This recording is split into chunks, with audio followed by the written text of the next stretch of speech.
Buenas noches y bienvenidos al shiur de hoy, donde vamos a explorar, si Dios quiere, algunos aspectos de Sukkot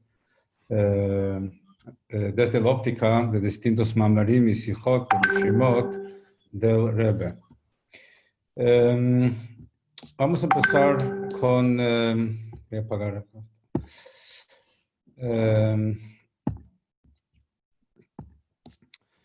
Vamos a empezar con el concepto general del pasuk en la Torah que dice Sukkot teshvu shivat yomim, de que en Sukkot, en tabernáculos, tiene que morar 7 días. Ki basukot hoshafti et bnei Israel, porque yo hice morar en Sukkot al pueblo judío, botzi otam eretz Mitzrayim, cuando yo lo saqué de Egipto. ¿A qué se refiere esta Sukkot? Entonces, Rabbi Akiva dice, y la halajá, el Alter Rebbe trae sin atribuir a una opinión específica, que eso se refiere a las nubes de gloria que acompañaban al pueblo judío. 7 nubes de gloria, una nube en cada punto cardinal, otra arriba, otra abajo, y una séptima adelante de ellos que les allanaba el camino, matando las víboras escorpiones y guiándoles en general el camino en el desierto. Para recordar esas nubes de gloria que Hashem mandó para proteger y acompañar al pueblo judío durante los 40 años en el desierto, nos mandó a vivir en una sukkah durante una semana. ¿Qué es una sukkah? Una sukkah, de alguna forma, cumple la función de una nube. Porque ¿qué es una nube? Una nube nos protege contra el sol, pero no contra la lluvia. Y así es la sukkah. El techo de la sukkah tiene que estar hecho de tal manera de que nos protege contra el sol. Tiene que ser más sombra que sol para que el techo de la sukkah sea kasher. Y no puede ser tan lleno, tan tupido como que no pase agua. Entonces, cumple una función similar de la nube y es algo que nos hace recordar esa experiencia en el desierto. A tal punto es importante la concientización de esto, que la sukkah es una de las mitzvot donde la intencionalidad, la kavanah, es una parte íntegra del cumplimiento de la mitzvah.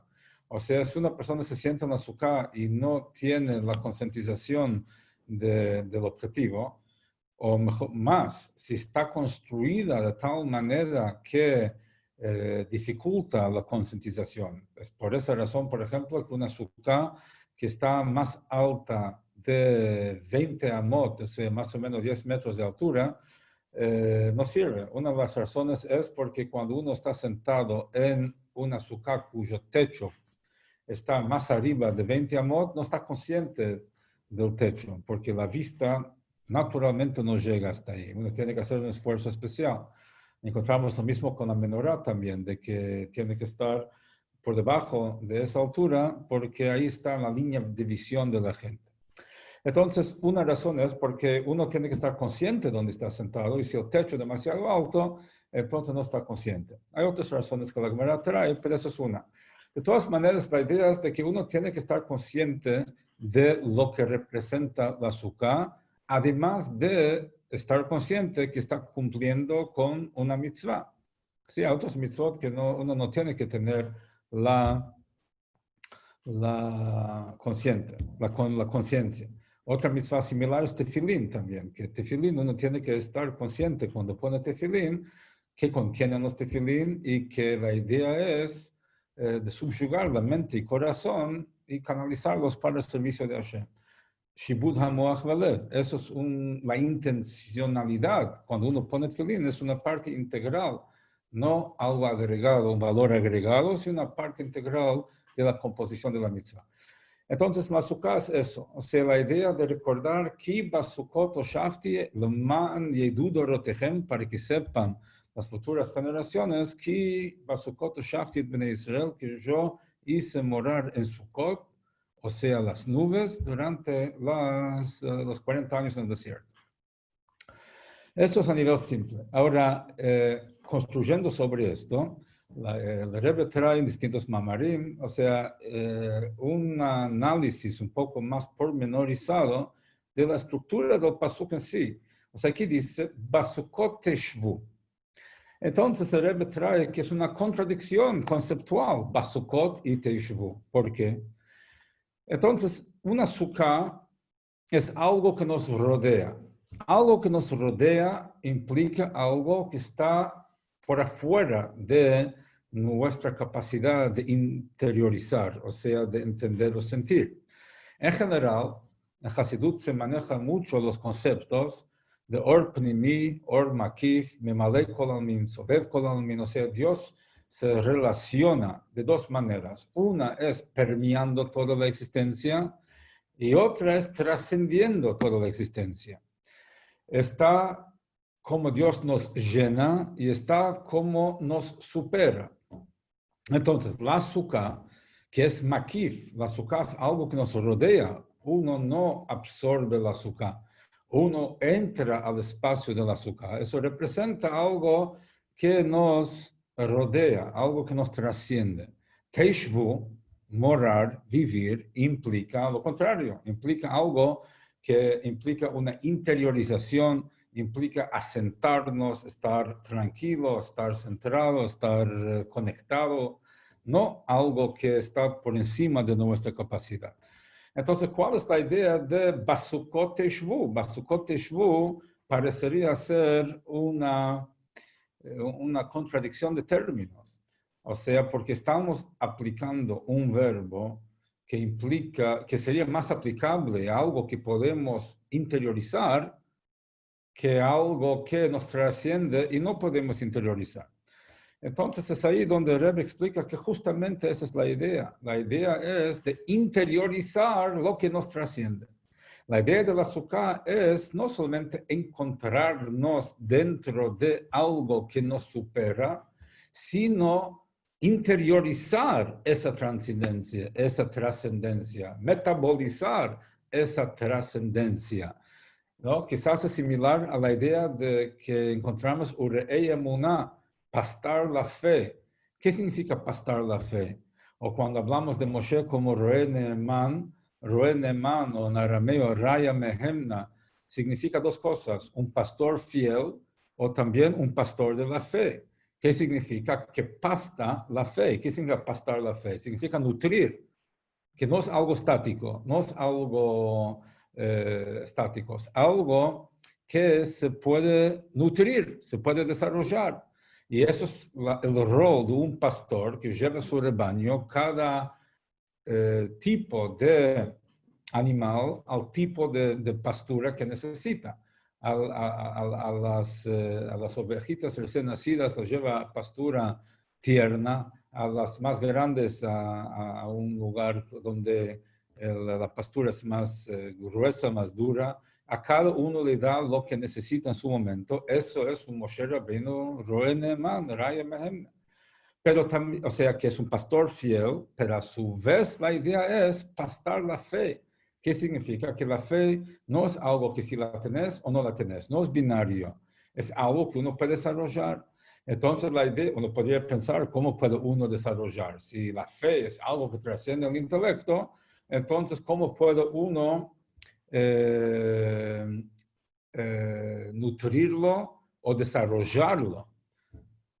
El mismo concepto tenemos Bechukotai Teleijo. Si van a avanzar en mis Jukim, Jukim son mitzvot que no tienen explicación racional.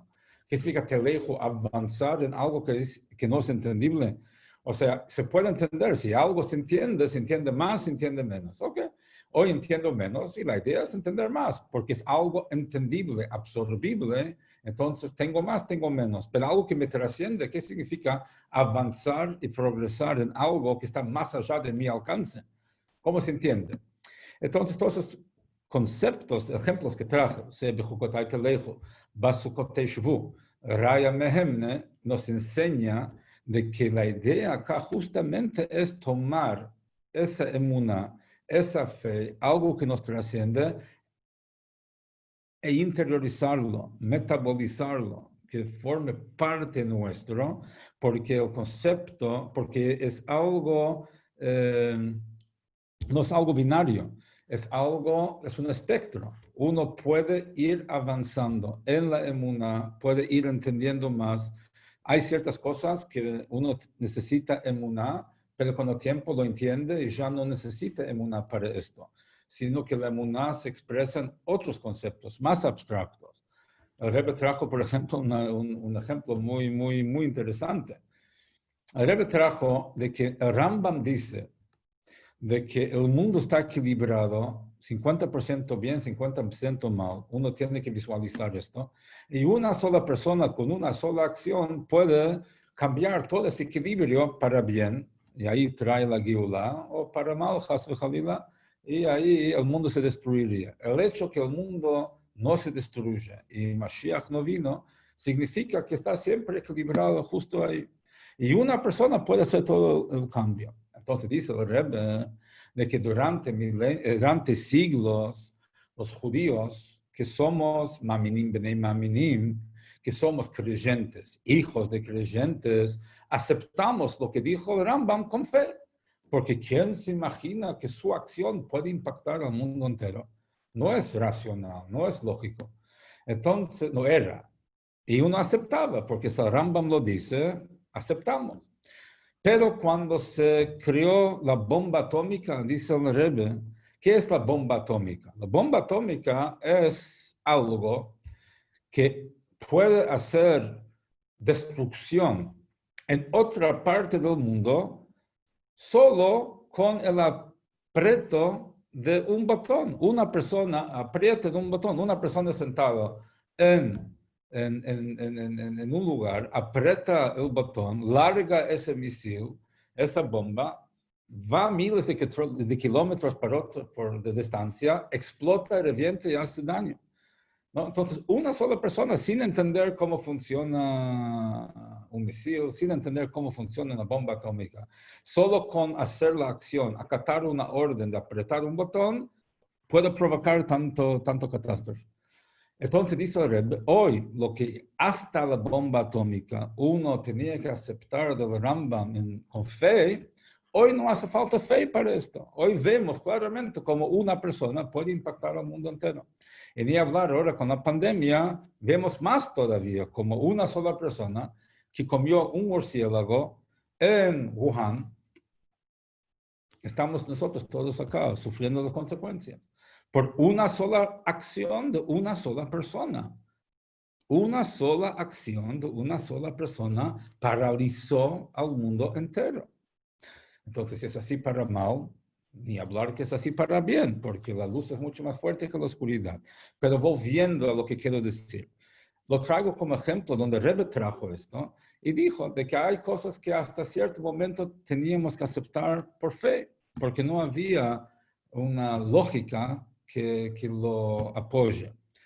Hoy, a medida que la ciencia va avanzando, cada vez hay más conceptos que no hace falta la fe para eso, porque se puede ver claramente. Otro ejemplo que Rebbe trajo, matzah en Pesach. Matzah, siempre hablamos de que, ¿por qué comemos matzah en Pesach? No porque el pueblo judío salió rápidamente de Egipto. Eso es parte de la verdad. Pero encontramos en la Torah que Hashem mandó comer matzah antes de salir de Egipto, no solo después como una consecuencia circunstancial. Quiere decir que matzah en Pesach es una causa que lleva a la liberación, al éxodo, no solamente una consecuencia circunstancial de la salida de Egipto. Entonces, ¿cuál es la idea? La idea es que a través de bitul, de autoanulación, uno puede liberarse de sus propias limitaciones, ¿sí? Entonces, y llegar a logros impresionantes, no a través de la autoexpansión, sino a través de la autoanulación. El Rebbe trae el ejemplo para esto, la energía atómica. ¿Cómo se libera una energía tan impresionante de un átomo? Que el átomo de por sí es algo invisible al ojo humano. Pero se logra liberar una energía impresionante, ¿cómo? No expandiendo el átomo, sino rompiéndolo. Entonces, al romper sus limitaciones, se libera su energía impresionante. Eso es un ejemplo de lo que es matzah aplicado a la condición humana, que cuando uno trasciende sus limitaciones, Entonces ahí puede liberar una fuerza que ni él mismo se imaginó. Y hay muchas cosas que Rebbe explica desde este punto de vista, Yagati o Matzati, de que me esforcé y encontré. Porque dice me esforcé y encontré, tiene que decir me esforcé y logré, no encontré. Encontrar es algo que no tiene que ver con esfuerzo, encontrar es algo que viene sin querer, uno se topó con algo. Rebbe explica que cuando uno se esfuerza, su logro es infinitamente superior a lo que él mismo se imaginó. O sea, ese concepto del esfuerzo de romper los límites obtiene un resultado infinitamente superior a lo que uno se imaginó. Entonces, usando el concepto de la energía atómica, entonces uno ya lo puede ver en muchas cosas que hasta el momento serían conceptos que uno aceptaría con emuná. ¿Okay? Entonces, la idea que quiero traer con todo esto, para resumir, es que la idea de emuná es algo dinámico. La fe es dinámica, no es una cuestión estática, sí o no, sino de que uno lo tiene y lo puede cultivar, lo puede desarrollar, y eso es la idea Basukot Teshvu. La idea es morar en la sukkah el mensaje subliminal, o no tan subliminal, el mensaje más abstracto, más espiritual es no solo meter el cuerpo dentro de un espacio físico, sino morar, asentarnos dentro de lo trascendental, dentro de aquello que nos trasciende, lograr interiorizarlo de alguna manera que forme parte de nuestro consciente. Y es algo que depende de nosotros. Si algo va a quedarse fuera de nuestro alcance o más cerca de nuestro alcance. Entonces, eso es un concepto como introducción al tema. De hecho, encontramos de que este concepto el Rebbe también lo explica en el pasuk Tiku b'chodesh shofar b'kesel yom chagenu, de que cuando la Torah nos habla de Tkiat Shofar, cuando es de que hacemos Tkiat Shofar, dice Tiku b'chodesh shofar. Toquen shofar b'chodesh. En el mes, ¿cuál mes? B'kesel.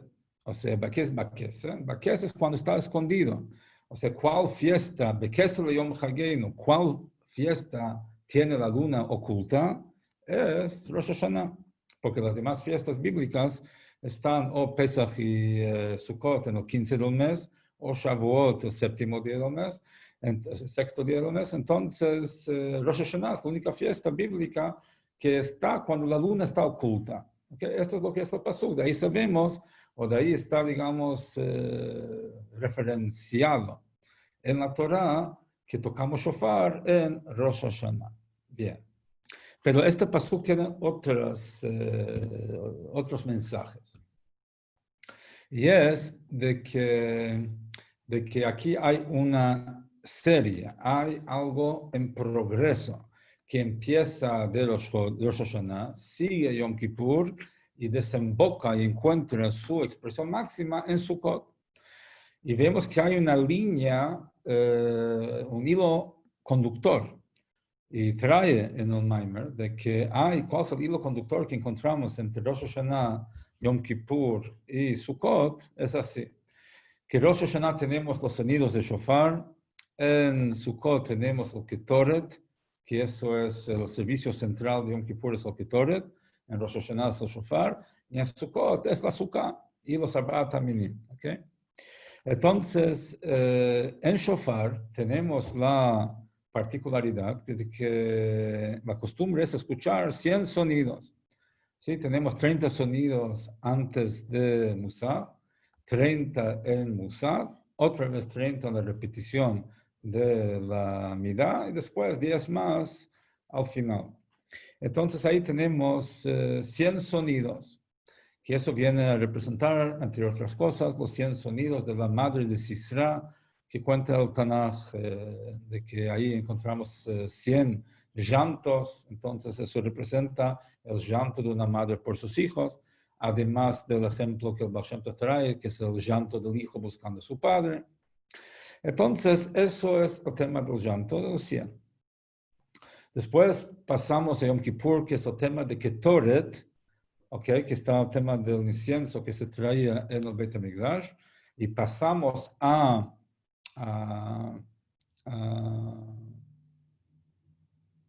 Sukkot, que tenemos lo principal de la Sukkot, es el techo. Que ahí, tanto el tema del Aktoret era una nube, o sea, que se producía dentro del Kodesh HaKodashim, y tenemos eso desemboca, porque eso fue algo privado, el Kohen Gadol del Kodesh HaKodashim, pero eso se manifestó después en la Sukkah, que viene a ser el techo de la Sukkah, que representa la nube, que es la Shekhinah que nos rodea. Y acá tenemos la particularidad, lo interesante, que la palabra Shach, ¿sí? El techo de Sukkah tiene 3 letras, Sama, Chaf, Chaf, que Shach suma 60, Chaf suma 20 y Chaf otra vez 20, que eso representa los sonidos y suma 100 en total, ¿sí? 60 más 20 son 100, pero no solamente suma 100 como los 100 sonidos del shofar, sino de que también su división, de que tenemos 60 tkiyot, 20 turot y 20 shvarim, o sea, de que está estructurado también la palabra shach, con su valor numérico, está también estructurado, reflejando la estructura de los sonidos del shofar en Rosh Hashanah. ¿Qué implica esto? Implica, entre otras cosas, de que o sea, en Sukkot se revela, llega a su manifestación revelada algo que empezó en forma más sintética, sintetizada en Rosh Hashanah. O sea, Rosh Hashanah empieza con la luna oculta, Sukkot es con la luna plena, y después tenemos 7 días de Sukkot donde se celebra eso. Quiere decir que en Sukkot se manifiesta en forma máxima algo que nació en Rosh Hashanah en forma muy condensada, en forma muy intensa. ¿Okay? Entonces, la idea acá, eso es Bakesel Yom Hageinu, que el Yom Hageinu es el día de nuestra festividad, pero Hageinu también implica revelación, Bakesel oculto, Bakesel Yom Hageinu implica que aquí hay un proceso que empieza Bakesel en Rosh Hashanah, que es nuestra subyugación y entrega a la soberanía de Hashem, con yirá, con reverencia, y después eso va progresando hasta culminar en una manifestación de alegría. Y eso viene a ser también la forma de la sukkah. O sea, el sejaj, el techo, representa y expresa, como dijimos, las tkiyot, y representa la nube, algo que nos cubre de arriba. Las paredes de la sukkah, ¿sí? Para que una sukkah sea kasher, ¿sí? Está representado en la palabra sukkah, de hecho, las 3 letras de la palabra sukkah son samach, chaf y he. La samach es una letra totalmente encerrada, la chaf tiene 3 líneas y la he tiene 2 y media. Entonces eso representa cómo tienen que ser las paredes de la sukkah, o sea, mirando desde arriba. O sea, idealmente tendría que tener 4 paredes, sirve tener 3 paredes, y sirve tener 2 paredes y un tefaj, o sea, 8 centímetros de la tercera pared. Entonces, eso es el mínimo de lo que es una sukkah. Entonces, se trae de que esa forma de 2 paredes y un tefaj es la forma de un abrazo. O sea, 1, 2 y la mano, que eso representa el pasuk en Shir HaShirim, Smolo Tachat el-Roshi, que su mano izquierda está debajo de mi cabeza, Vimino Techapkeni, y con su mano derecha me abraza.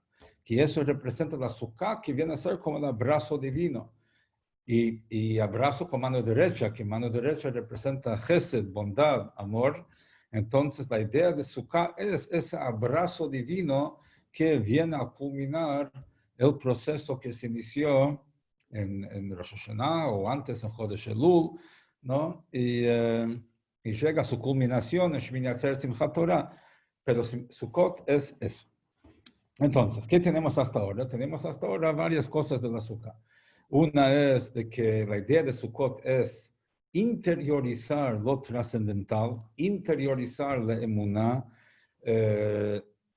absorber en el intelecto cuanto podamos de lo que hasta ese momento podemos conectarnos solamente con emuná, y así la emuná va avanzando cada vez más elevada para cosas más abstractas, porque uno va entendiendo ciertas cosas que hasta el momento no entendió, simplemente aceptó. Después pasamos a la siguiente mitzvah de Sukkot, que es el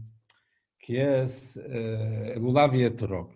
¿Sí? Empezamos Sukkot con azúcar, porque eso empieza ya la noche de Sukkot, y ahí hacemos Kiddush, y ahí comemos. La mitzvah de Sukkot es vivir en azúcar, comer en azúcar principalmente. O sea, y ahí hay todo un tema muy interesante, extenso, que no viene al caso en este momento, pero en otro momento, y es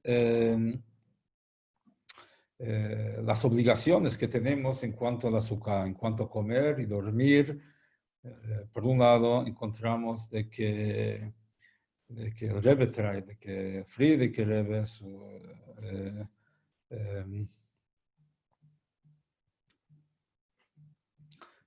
se cuidaba mucho de no comer nada fuera del azúcar en su coto, ni siquiera tomar agua fuera del azúcar, por más que está permitido, pero en cuanto a dormir, no durmió en azúcar. Entonces pregunta por qué.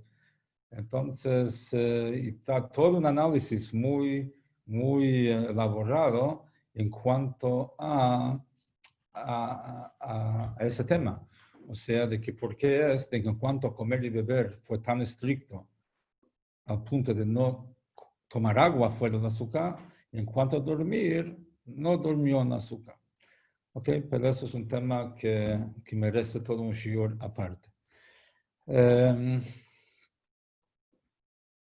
Pero eso empieza la noche de Sukkot. La mitzvah de Lulav empieza la mañana siguiente. Este año empieza el segundo día, porque siendo que el primer día de Sukkot coincide con Shabbat, no tomamos el Lulav y Etrog el primer día, sino el segundo día. Ahora, ¿cuál es la idea de Lulav y Etrog? La idea de Lulav y Etrog es muy interesante. Generalmente, o sea, óptimamente, la forma ideal de hacer la mitzvah de Lulav es tomar las 4 especies dentro del azúcar. ¿Okay?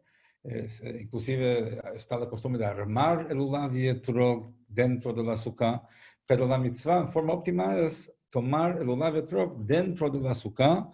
Uno dice la braja y los va moviendo en los 4 puntos cardinales, hacia arriba, hacia abajo y hacia su corazón.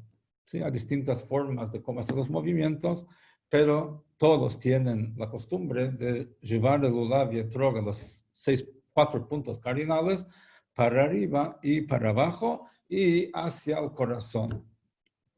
Entonces, ¿cuál es la idea acá?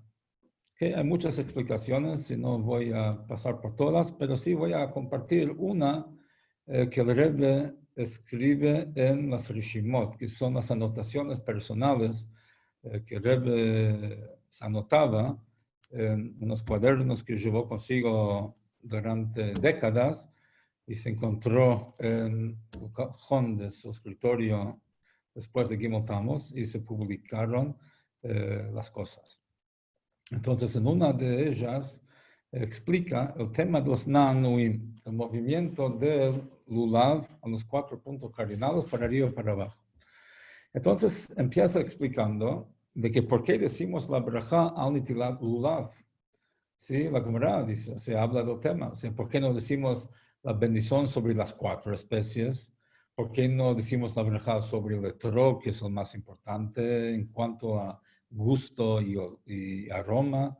¿No? Conocemos todos el midrash, las 4 especies que tienen distinta combinación de gusto y aroma, que representa el estudio de Torah, el cumplimiento de mitzvot. Entonces, el etrog que tiene ambos, uno pensaría que es el más destacado, el mejor. Dicho sea de paso, no tan de paso, el Friedrich Rebbe trae acá una percepción impresionante. Normalmente, la gente entiende cuál es el punto de los 4 Sarbat Minim. Representa el tema de unión del pueblo judío.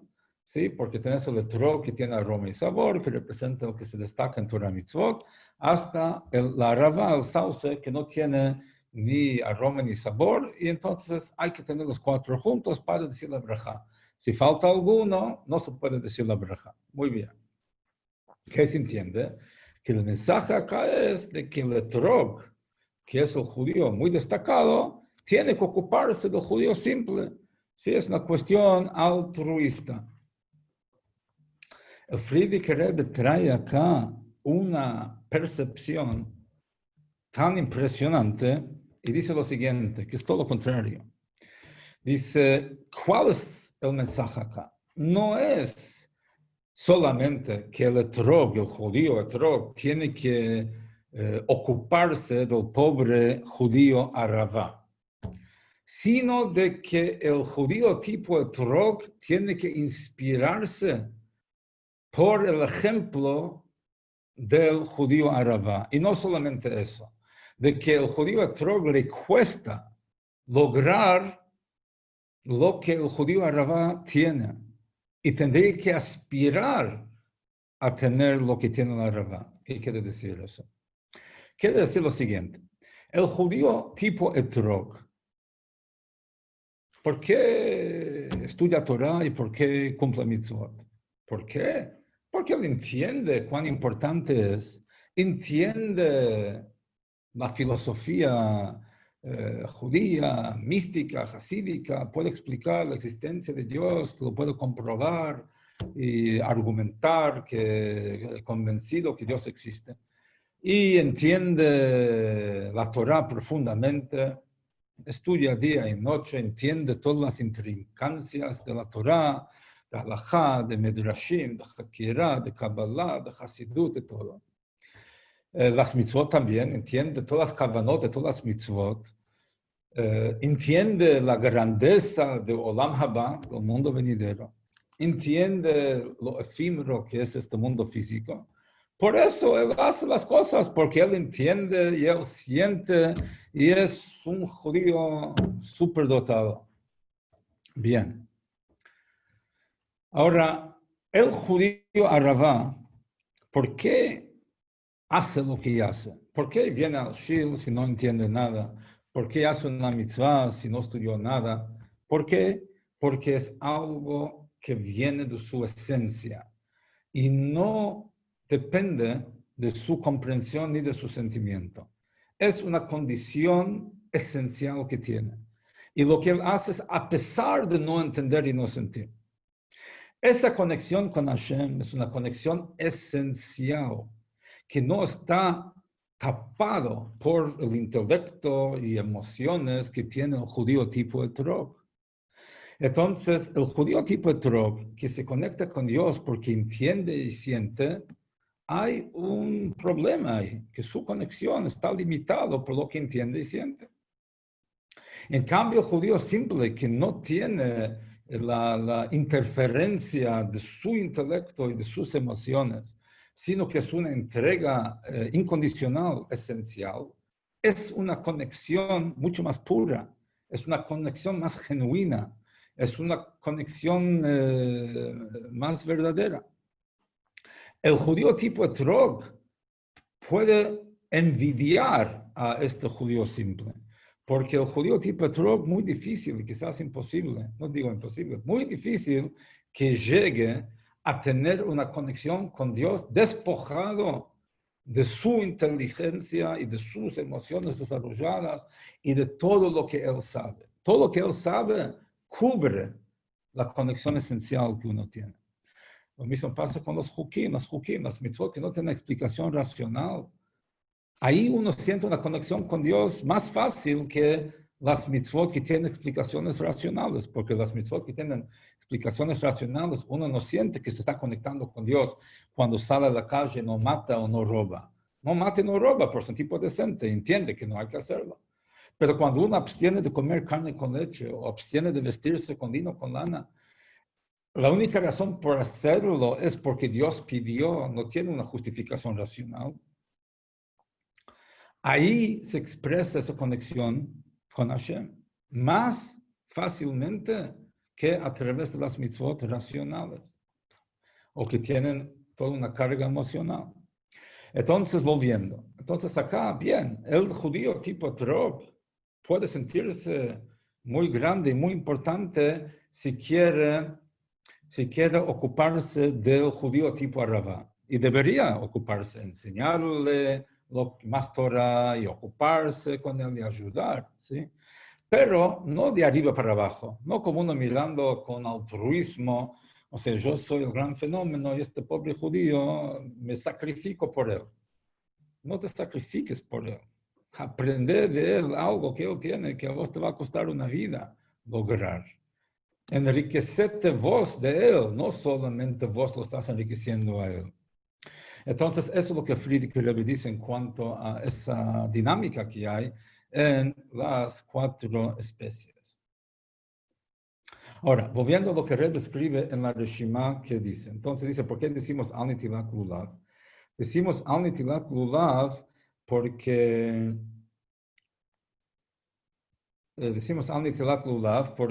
una de las razones es porque Lulav es el más alto de las 4 y es lo que se ve o sea, lo que se ve más.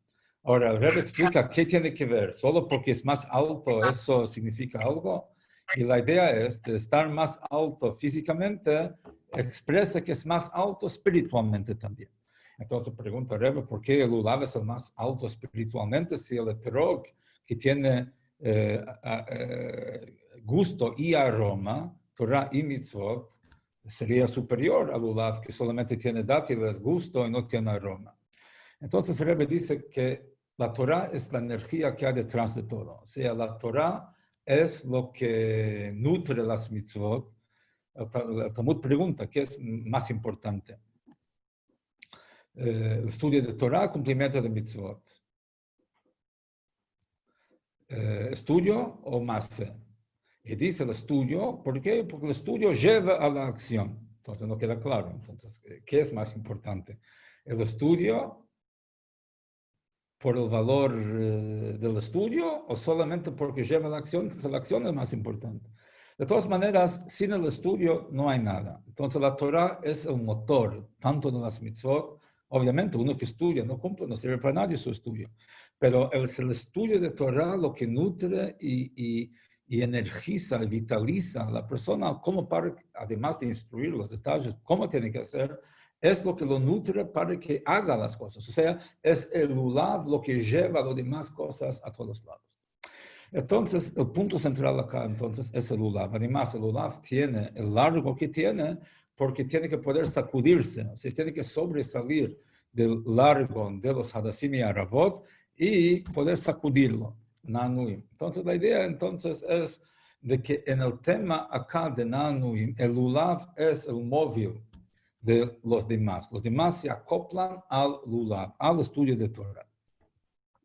Entonces, con esta base, ahora explica qué significa llevar el lulav y etrog a los 4 puntos cardinales para arriba y para abajo. Uno, cuando hace nanuim, mira al este. Entonces, primero agarra el lulav y etrog y va llevando a su derecha, que viene a ser el sur. Después lleva a la izquierda, que viene a ser el norte.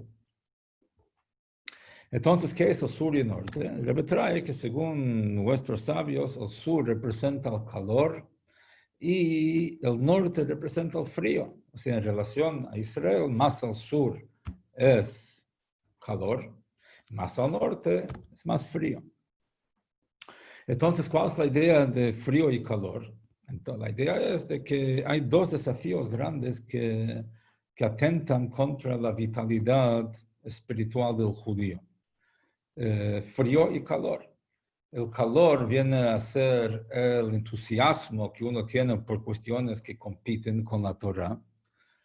Tiene entusiasmo, calor por cosas prohibidas. Y frío significa indiferencia, o sea, la indiferencia que uno tiene para con Torah y mitzvot. O sea, una persona tiene problemas con estudiar Torah y cumplir mitzvot por uno de 2 motivos realmente. O porque le interesan otras cosas y no tiene ganas de estudiar Torah porque quiere hacer otra cosa. O porque directamente no le interesa lo que está haciendo. O el calor por otras cosas o la indiferencia por esta cosa, por Torah y mitzvot. Entonces, ¿cómo se combate esto con Torah? Eso es la idea de llevar el lulav hacia la derecha, hacia el sur, hacia el calor. Es que la forma de protegernos y vencer nuestros desafíos que vienen por el calor, la seducción, es con la Torah. La Torah nos ayuda a poder superar. Lo mismo en cuanto a la frialdad, la indiferencia, también viene a través del estudio de Torah. Entre paréntesis, vemos esto en la historia de Yosef Atzadik. Yosef Atzadik dice la Torah de que los hermanos lo tiraron a un pozo, dice el pozo estaba vacío, no tenía agua. Entonces la pregunta es, obvio, si estaba vacío, no tiene agua. Si tendría agua, no estaría vacío. ¿Por qué la Torah dice esa redundancia? Rashi trae, porque Maim estaba vacío de agua, pero estaba lleno de víboras y escorpiones. Y es en ese pozo que tiraron a Yosef. Explican nuestros sabios que esto representa la cabeza del hombre. El pozo es como la cabeza del hombre, que se llena de víboras y escorpiones. Víboras y escorpiones tienen dos venenos diferentes. Ambos matan, pero con veneno diferente. El Rambam tiene todo un tratado sobre venenos y antídotos, donde explica cómo funcionan los venenos. Y hay veneno caliente y veneno frío. Veneno caliente es el veneno de la víbora que ataca el sistema sanguíneo, coagula la sangre y eso mata a la persona. Y el veneno del escorpión es el veneno frío que ataca el sistema nervioso de la persona y lo paraliza y eso lo mata. Entonces también espiritualmente, frialdad y calor son dos venenos diferentes. Ahora, ¿cómo se hace para eliminar las víboras y escorpiones del pozo? Y también, metafóricamente, de la cabeza de uno. Si uno sacara las víboras y escorpiones de ese pozo, lo saca. ¿Qué pasa al rato? Se llena de vuelta con otros. La mejor manera de eliminar víboras y escorpiones es llenar el pozo de agua. Si llenas el pozo de agua, no hay lugar para víboras y escorpiones. Metafóricamente hablando de la cabeza del hombre, si uno va luchando contra sus pensamientos negativos, tanto de frío, de calor, entonces aunque venza alguno, va a venir otro en su lugar, si es que puede llegar a eliminarlos. La mejor manera es llenar la cabeza de Torah. Si uno llena la cabeza de Torah, no hay lugar para víboras y escorpiones, no hay lugar para pensamientos negativos. Entonces, esa es la idea, que con el lulav, la Torah, que el lulav representa la Torah, uno puede vencer a la derecha el sur, el calor, el veneno caliente, y también puede lidiar y vencer a la izquierda, el norte, el veneno frío, la indiferencia. Después seguimos hacia adelante, hacia el este. ¿Qué significa esto? El este es donde sube el sol. O sea, la luz en el mundo viene del este. La idea de llevar el lulav y el Torah hacia el este significa que con el estudio de Torah uno agrega a la luminosidad del mundo. O sea, si el este representa la fuente de luz en el mundo, con Torah uno agrega luz a la luz natural del mundo. En términos simples, lo que entiendo que significa es de que, como explica, Rebbe trae, de que la palabra or, luz, es la gematria de la palabra raz, secreto. Porque uno que entiende el secreto de algo, arroja luz sobre una situación. Entonces uno puede ver algo y no entender lo que ve si no entiende lo que está viendo. Cuanto más profundo el conocimiento que uno tiene, tanto más puede iluminar la situación. Entonces la idea es sí, el sol sube en el este, ilumina el mundo físicamente, pero uno con el estudio de Torah agrega una luz de otra dimensión, otro nivel de luminosidad a través del estudio de Torah. Eso es llevar el lulav hacia el este. Después tenemos hacia arriba y hacia abajo, y eso representa de que a través de Torah uno puede llegar a los niveles espirituales más altos. Es a través del estudio de Torah que uno llega a los niveles más elevados. El Rebbe en otra ocasión explica, alguien le preguntó, o sea, cómo es de que la definición que la Torah da sobre la esencia del hombre. es tan radicalmente diferente que la definición que la psicología moderna da sobre la esencia del hombre.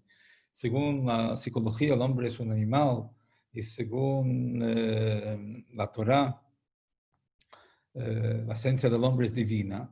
Entonces, ¿cómo llegaron a dos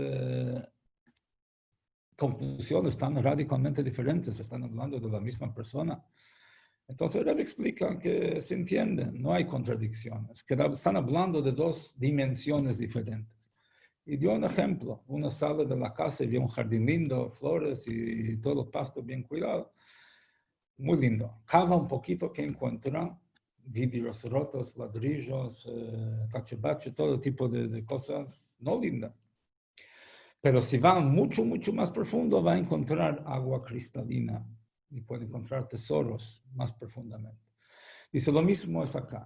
La psicología llega al subconsciente y ahí encuentran lo que encuentran y está bien, es cierto lo que encuentran. Pero la Torah llega más profundo que el subconsciente, llega a la esencia y la esencia es divina.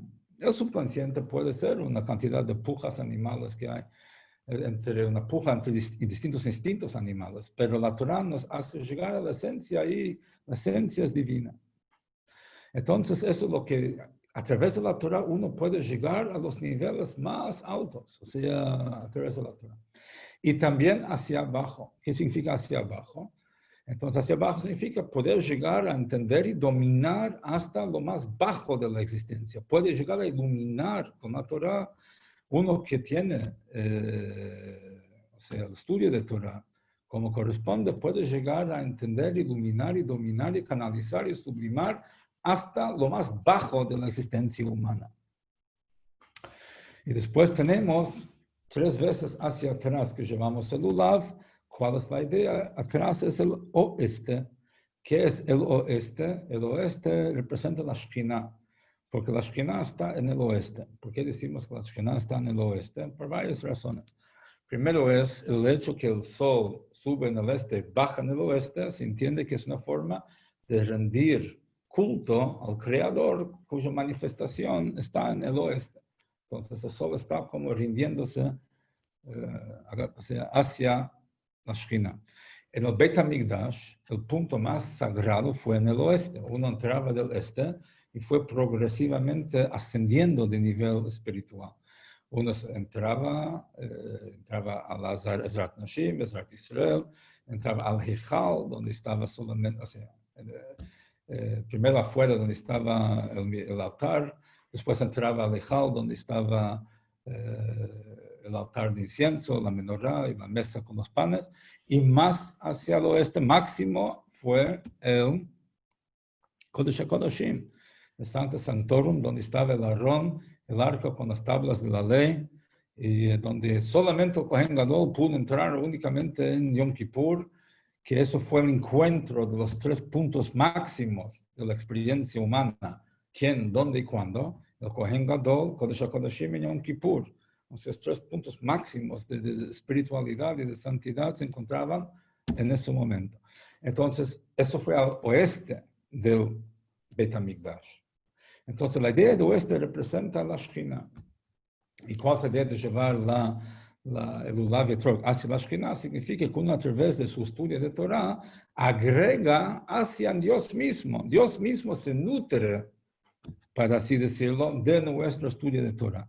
El estudio de Torah no es solamente algo que nos conecta con HaKadosh Baruch Hu, sino nuestro estudio conecta la Torah con HaKadosh Baruch Hu y la Torah, el HaKadosh Baruch Hu con la Torah. ¿En dónde lo vemos esto? ¿Cómo vamos a decir una cosa así? Es porque el Zohar dice, Tlat Kishrin Mitkashran Daveda. O sea, de que hay 3 eslabones que están entrelazados. Israel, Oraita, Vekucha, Brechu, 3 nudos. Israel, la Torah y Dios. Pero si vos tenés 3 eslabones conectados, tenés 2 nudos. ¿Por qué dice 3 nudos?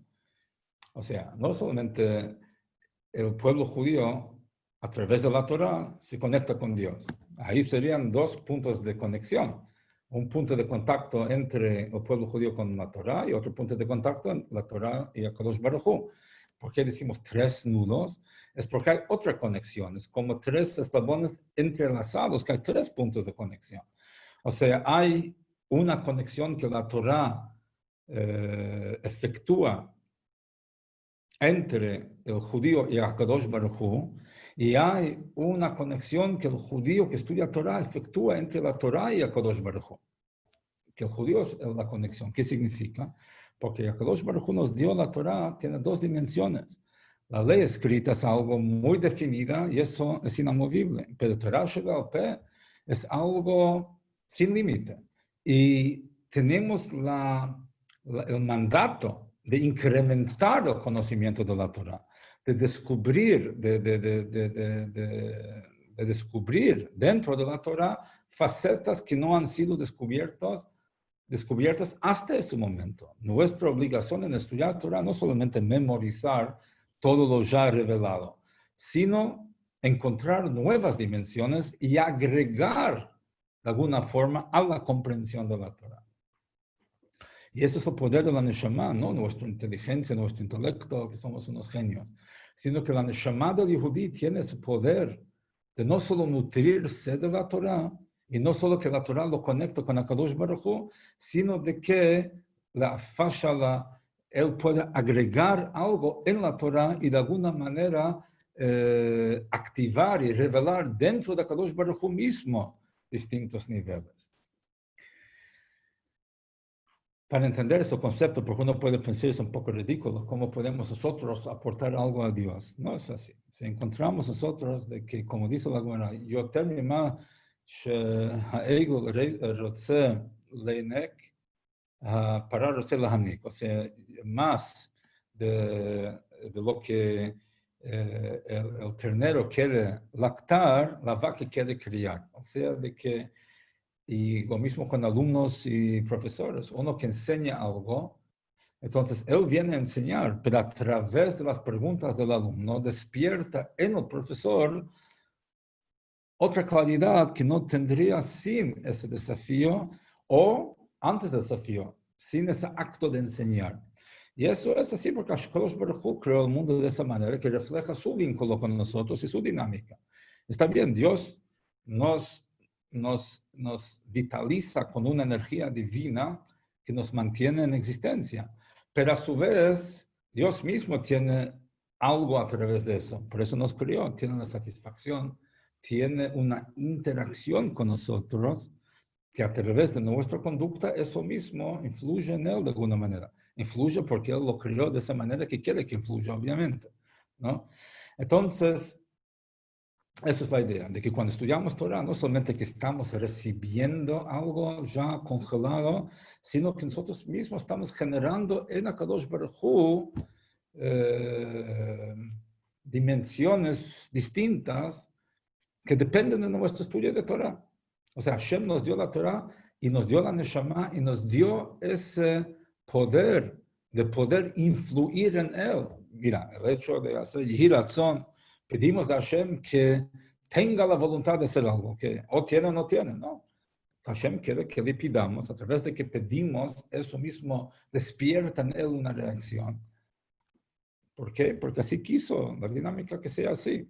Él quiso depender de nosotros por ciertas cosas, porque quiso de que lo que nosotros recibamos no sea gratuito, porque lo gratuito es vergonzoso. Nada de que sufre, pan de vergüenza, recibir algo sin esfuerzo. Entonces, Kadosh Baruj Hu hizo, está bien. Yo quiero de que vuestro estudio de Torah influya en mí en determinada manera. Por lo tanto, tenemos ese poder, que es que Hashem nos dio ese poder. Entonces, para resumir, cuando tenemos esos 6 movimientos de Lulav y Etrog, entonces la idea cuál es, de con la Torah dominar el sur, que es calor, el norte, que es frío, los dos distintos tipos de venenos espirituales, hacia el este, que es la luz, agregamos luz al mundo, hacia arriba, hacia abajo, llegar a los niveles espirituales máximos y también poder lidiar con los niveles más bajos, y hacia atrás, hacia el oeste, que contribuimos algo a Dios mismo, de acuerdo al diseño que Él estructura. Y después tenemos también la idea de que tomar el Lulav en la Sukkah representa algo muy interesante. 2 niveles de unión distintos. La Sukkah representa unión ¿Por qué? Porque todos podemos entrar en la Sukkah sin distinción.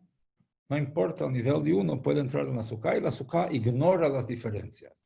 A tal punto que dicen nuestros Jajamim que todo el pueblo judío puede cumplir la mitzvah de Sukkah con la misma Sukkah. O sea, no hay, la Sukkah iguala a todos, ignora las diferencias. Es un nivel de unión, de que destaca el común denominador que tenemos todos por igual, ignorando diferencias.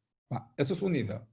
Después hay otro nivel, que es al día siguiente con el Lulav y Etrog. El Lulav y Etrog representan 4 tipos de judíos diferentes.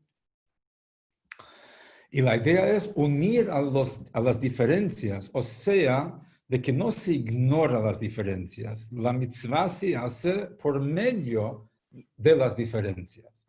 O sea, cada uno de los 4 aporta algo para los demás. Uno no puede cumplir con la mitzvah si falta uno de ellos. Ahora tenemos todo un desafío para conseguir una de las 4 especies, ¿no? O sea, por esas causalidades de la vida, ¿no? Entonces, uno no dice, bueno, está bien, tengo 3 de 4, tengo la mayoría, digo la braja. No puedes decir la braja si te faltan los 4, ¿no? O sea, de que hace falta que cada uno de los 4 diferentes estén. Eso celebra las diferencias. Entonces es otro paso dentro del concepto de unión. Pero después hay otro punto más profundo quizás que el Rebbe trae, que cada uno de las 4 especies en sí representa unión. Porque el etrog es una fruta que vive en el árbol durante todo el año. Se reúne todas las estaciones del año. No solamente los aguanta, sino que se nutre de todas las estaciones. Entonces representa unión de por sí. El lulav, para que sea kasher, las hojas tienen que estar unidas y cada hoja está compuesta de 2. Entonces, eso también representa unión, porque si está abierta, no sirve.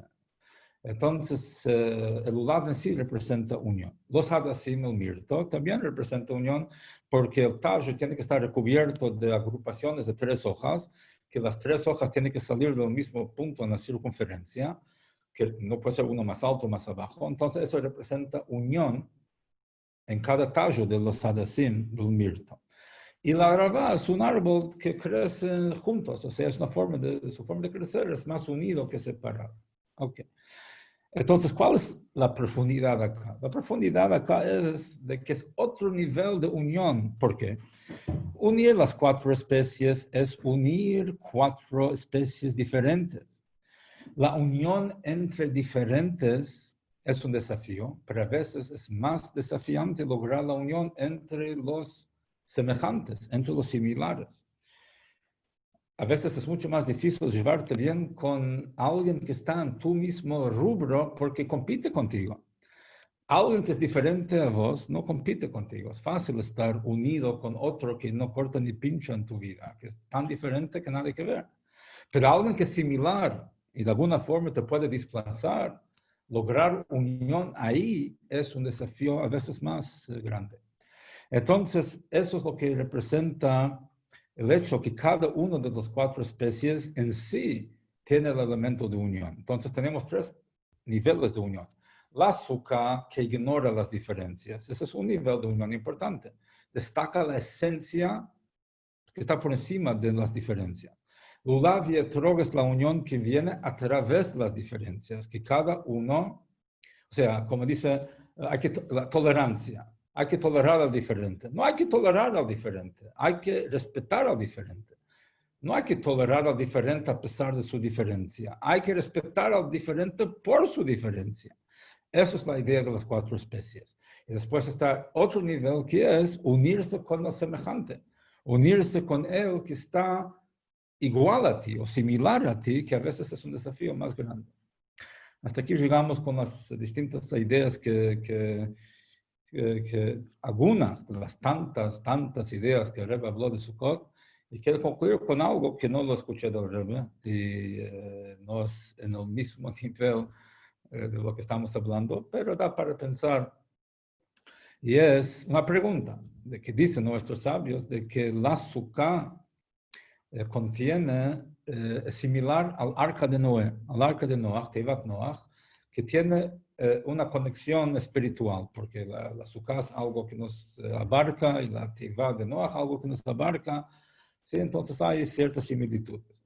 Hay quienes explican de que también cuál es la conexión, porque en la Sukkah alude a la época de Mashiach, porque nos va a abarcar a todos, Fros aleinu Sukkot Shlomecha, que pedimos a Dios que tienda sobre nosotros la Sukkah de su paz, aludiendo al tema de Mashiach, la época de Mashiach, y también el arca de Noach, había una degustación de la época de Mashiach, porque todos los animales estaban viviendo juntos en el arca.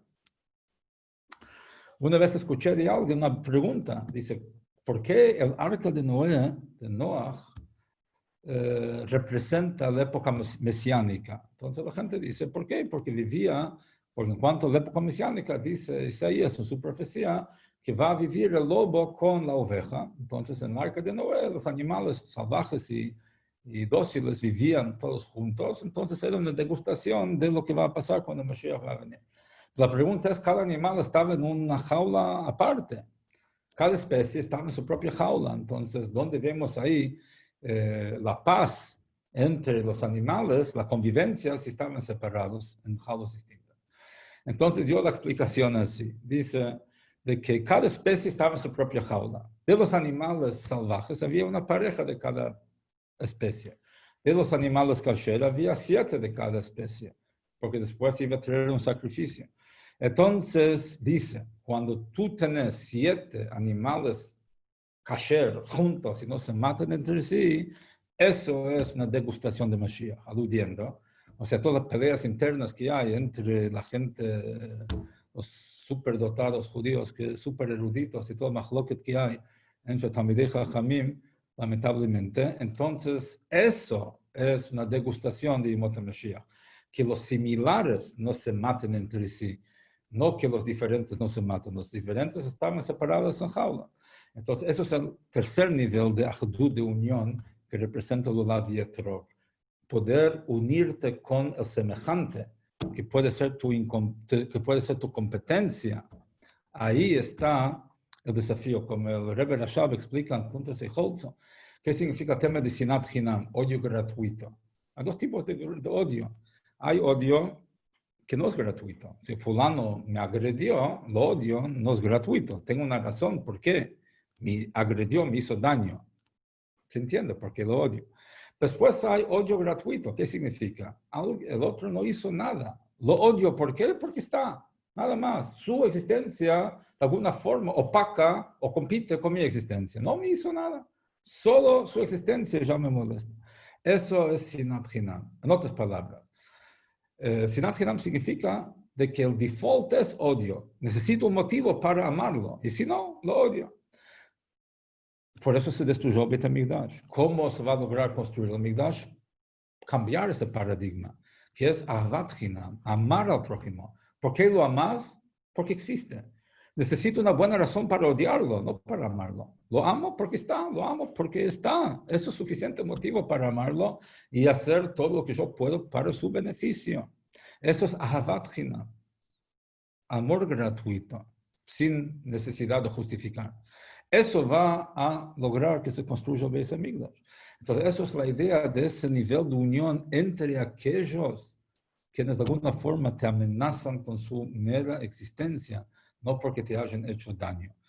Y entonces concluyo deseando a todos que logremos la Sukkot Teshuvah, interiorizar, metabolizar toda esa energía enorme que es la Sukkah. Fíjense, si mañana, antes de la puesta del sol, entran adentro de una Sukkah, no merece ninguna bendición. Y comer adentro afuera exactamente lo mismo, es entrar en una choza. Bajó el sol, empezó Yom Tov, hiciste Kiddush adentro de la Sukkah, estás entrando en un espacio divino que unos minutos antes no existía. En ese momento hay una energía ahí adentro durante las Sukkot, ¿no? Que uno puede ir absorbiendo, cargando su batería espiritual, nutriendo su neshama, para que su neshama no sea algo abstracto que uno tiene, sino que sea el motor de su diario vivir. Y eso es lo que uno busca a través del azúcar. No solamente sentarse en la azúcar, sino que el azúcar se instale adentro nuestro, de que toda esa energía infinita de HaKadosh Baruj Hu logremos interiorizarlo, metabolizarlo, que se forme parte de nuestros pensamientos y sentimientos.